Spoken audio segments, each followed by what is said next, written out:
Magandang araw kaibigan! Tuloy po kayo sa Felicidad's Channel. Sa mga kwento ng buhay at pag-ibig na hinalukay sa natatagong baul ni Felicidad. Pero bago po tayo magpatuloy, huwag niyo pong kalilimutan na i-like ang video, i-subscribe ang channel, at i-click ang notification bell para lagi kayong updated sa mga parating pa na upload.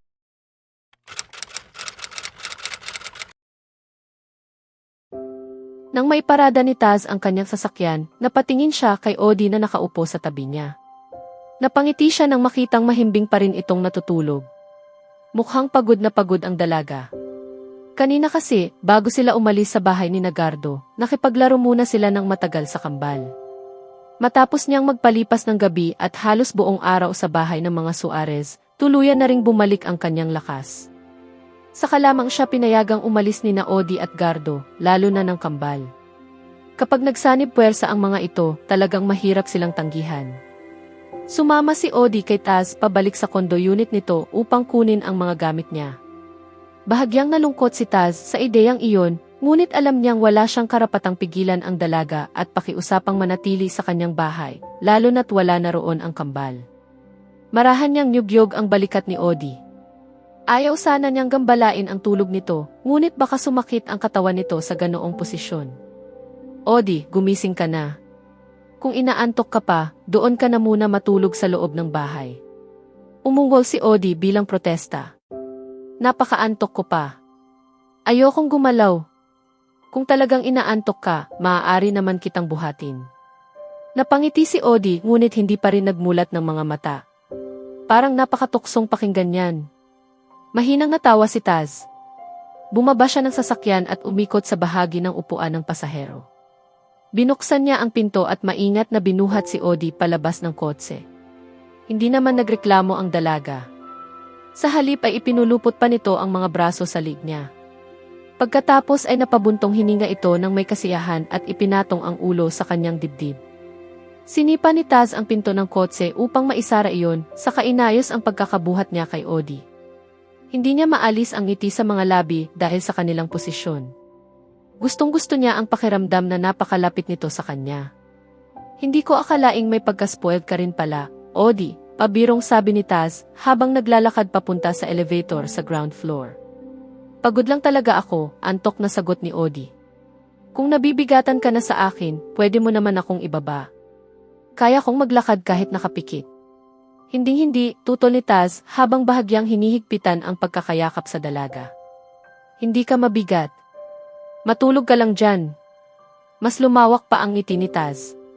Sa sandaling iyon ay para talagang sanggol si Odie sa kanyang paningin. At lalo niya itong gustong alagaan.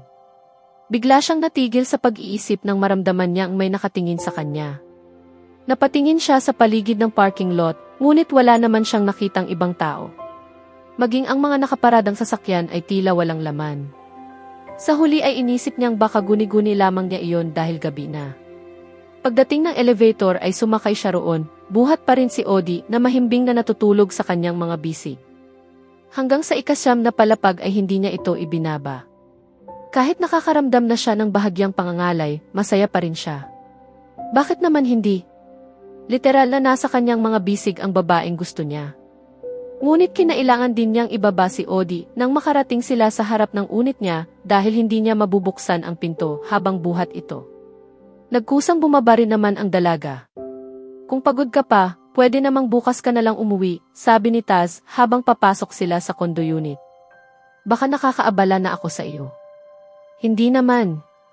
Matulog ka muna. Bakit ba mukhang antok na antok ka? Hindi kasi ako natulog kagabi, pag-amin ni Odie habang umuupo sa sofa. Bakit? Ano ba ang ginawa mo? Tanong ni Taz na puno ng kuryosidad. Samantala, nirolyo niya ang manggas ng suot niyang polo hanggang sa siko habang naghahanda siyang magluto ng hapunan.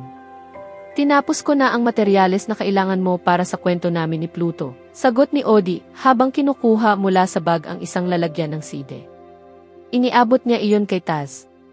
Hindi ko na kayang ipagpatuloy ang paglalakbay na sinabi ko sa iyo noon. Kaya nag-record na lamang ako ng video kagabi habang ikinukwento ko ang ilan pang mahahalagang pangyayari sa amin ni Pluto. Hanggang sa mock wedding namin sa ospital na naging sikat sa internet. Sana ay sapat na ang mga materyales na iyon. Tinitigan ni Taz ang CD na hawak niya. Ang bahagi niyang negosyante ay natuwa dahil maaari na nilang simulan ang paggawa ng pelikula. Na-finalize na rin ng casting director ang mga artistang gaganap. Tumanggi si Oreo na idirekta ang pelikula dahil kaibigan nito si Odi, kaya kumuha na lamang siya ng ibang mahusay na direktor. Ngayong nasa kamay na niya ang materyales, maaari na niya itong ipasa sa kanyang creative team upang makapagsimula na sila sa pagsusulat ng script batay sa kwento ni Odi. Kung may kulang o may bahagi na magulo, tawagan mo na lang ako o kaya ay email, dugtong ni Odi. Magbabakasyon kasi ako kaya baka hindi muna tayo magkita ng ilang linggo. Malaki ang tiwala ko sa iyo, kaya alam kong hindi mo hahayaang lumayo ang kwento sa totoong nangyari sa amin ni Pluto. Sa dami ng sinabi ni Odi, iisa lamang ang malinaw na pumasok sa isip ni Taz. Aalis ka? Oo, pero hindi na sa malayong lugar. Doon na lang sa rest house namin sa Laguna. Naubusan na ako ng ideya para sa mga bagong disenyo ng clothing line ko, kaya naisip kong magpahinga muna. Baka sakaling bumalik ang inspirasyon ko. Mananatili ako roon ng ilang linggo. Napabuntong hininga si Taz. Parang nami-miss na niya agad si Odi. Ngunit mas mabuti na ring nasa Laguna lamang ito kaysa sa kung saan mang malayong lugar. Kailangan din talaga nitong magpahinga. Pero babalik ka naman, hindi ba? Tanong niya. Ngumiti si Odi. Oo naman. Magkikita pa rin tayo kapag bumalik ka, hindi ba? Bahagyang kumunot ang noo ni Odi. Taz, sabihin mo lang na magkikita pa rin tayo. Pakiusap. Naging seryoso ang mukha ng dalaga. Bakit, Taz? Bakit gusto mo pa rin akong makita kahit tapos na ang kasunduan natin? Dahil hindi ako mapapanatag hanggat hindi ko nakikitang tunay kang masaya. Mahinang natawa si Odi. Humiga ito patagilid sa sofa at ipinatong ang mga braso sa armrest bago ipinatong ang ulo roon. Hindi ko alam, Taz. Talagang hindi ko alam. Baka pareho na tayong maging abala pagbalik ko. Hindi ako magiging masyadong abala para makita ka. Gagawa ako ng oras, pangako niya. Tingnan na lang natin. Napabuntong hininga si Taz. Akala niya ay nabasag na niya ang malaking pader sa pagitan nila ni Odi. Ngunit wala namang nagsabing magiging madali ang pagpasok sa puso ng dalaga. Binalaan na siya ni Oreo. Mahirap kalaban ang mga alaala ng isang taong pumanaw na. Ngunit hindi siya susuko. Lumapit siya sa sofa at lumuhod sa isang tuhod. Marahan niyang hinawakan ang mukha ni Odi habang tinititigan ito ng mailambing. Napakalapit ng mukha nito sa kanya at kailangan niyang pigilan ang sarili na halikan ito. Bumalik ka agad kapag na-homesick ka roon. Ngumiti si Odi at nagmulat ng mga mata. Bakit naman ako maho-homesick? Doon ako lumaki. At nasa Pilipinas pa rin naman ako. Gusto ko lang sabihin na sana ay mamiss mo ako. Dahil sigurado akong mamimiss kita. Hinawakan ni Odi ang kamay ni Taz na nakahawak sa kanyang mukha. Naging malamlam ang mga mata nito. Malamang na mamimiss din kita, Taz. Hindi na napigilan ni Taz ang sarili. Marahan niyang hinalikan ang noo ng dalaga. Pagkatapos ay idinikit niya ang noo sa noo nito. Huwag mong sasabihin sa akin ang eksaktong address mo sa Laguna kahit pilitin kita. Baka puntahan kita at maistorbo ang pahinga mo. Mahinang natawa si Odi. Sige, hindi ko sasabihin. Isang linggo na ang lumipas ngunit hindi pa rin sinasagot ni Odi ang mga tawag, text at email ni Taz. Sa pagkakaalam niya ay hindi pa ito umaalis papuntang Laguna dahil kamakailan lamang ay nakita niya itong lumabas ng tea house. Ngunit tila hindi siya napansin ng dalaga at agad itong sumakay sa sasakyan at mabilis na umalis. Malinaw na iniiwasan kanya.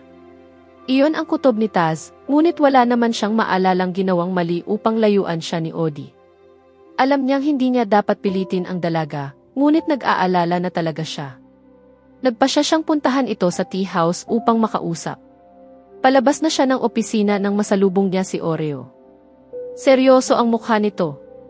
At higit sa lahat, wala itong hawak na lollipop. Kapag hindi ito nag-aasal na parang bata, talagang nakakatakot itong tingnan. Saan ka pupunta? Tanong ni Oreo. Kay Odi. Bakit? Napailing si Oreo at hinila siya pabalik sa opisina. Huwag kang pupunta kay Odi. Hindi ngayon. Kahit ano pa ang mangyari, kailangan kong. May nangyayari na hindi mo alam, putol ni Oreo. Sabihin mo nga sa akin, Taz. Hindi ka na ba marunong gumamit ng social media? Napakamot siya sa ulo. Hindi na masyado. Ano ba ang meron? Sa halip na sumagot ay binuksan ni Oreo ang laptop niya. Panoorin mo ito. Lumapit si Taz at napadiretso ng tayo nang makita ang video sa screen. Isang video kung saan buhat-buhat niya si Odi sa parking lot. Sino ang kumuha niyan? Hindi ko alam, sagot ni Oreo. Pero may kutob ako. Isang babaeng nagsisimula sa letrang N at nagtatapos sa letrang A. Nanlisik ang mga mata ni Taz. Si Natasha. Malakas ang hinala ko. Agad niyang tinawagan si Natasha. Ako ba ang sinundan mo? Ikaw ba ang nag-video sa amin ni Odi at nag-upload nito? Nakalimutan mo na ba? Reporter ako, sagot ni Natasha nang may pangutya. Madali para sa akin ang mangalap ng impormasyon. Nalaman kong ang babaeng kinahuhumalingan mo ngayon ay ang babaeng sumikat dahil sa pagkamatay ng nobyo niya. Naisip ko lang, ano kaya ang iisipin ng mga tao kapag nakita nilang ang akala nilang tapat na babae ay may bagong ka-flirt na pala? Nagtagis ang mga bagang ni Taz. Makinig kang mabuti, Natasha. Huwag ka nang magpapakita sa akin kailanman. Dahil kung muli mong guguluhin ang buhay namin ni Odi, hindi ko alam kung ano ang maaari kong gawin. Natatakot ba ako sa iyo? Hindi. Nanginginig na sagot ni Natasha. Magaling, malamig na sagot ni Taz bago pinutol ang tawag. Napailing si Oreo. May mga taong sadyang mahilig manggulo. Ipinaliwanag nito na isang linggo nang kumakalat ang video at kamakailan lamang ay naipost iyon sa fanpage ni na Odi at Pluto kaya lalo itong kumalat. Binasa ni Taz ang mga komento. Mga masasakit na salita laban kay Odi. Nanginig ang kanyang mga kamay sa galit. Isinara ni Oreo ang laptop. Huwag mo nang basahin. Huminga ng malalim si Taz. Kailangan kong makausap si Odi. Mag-ingat ka. Kilala na kayo ngayon. Wala akong pakialam. Paano ang pelikula? Hindi mahalaga iyon ngayon, mariing sagot niya. Mas mahalaga na maprotektahan ko si Odi. Napangiti ng bahagya si Oreo. Ganito ang paraan para makaganti sa mga taong tulad nila.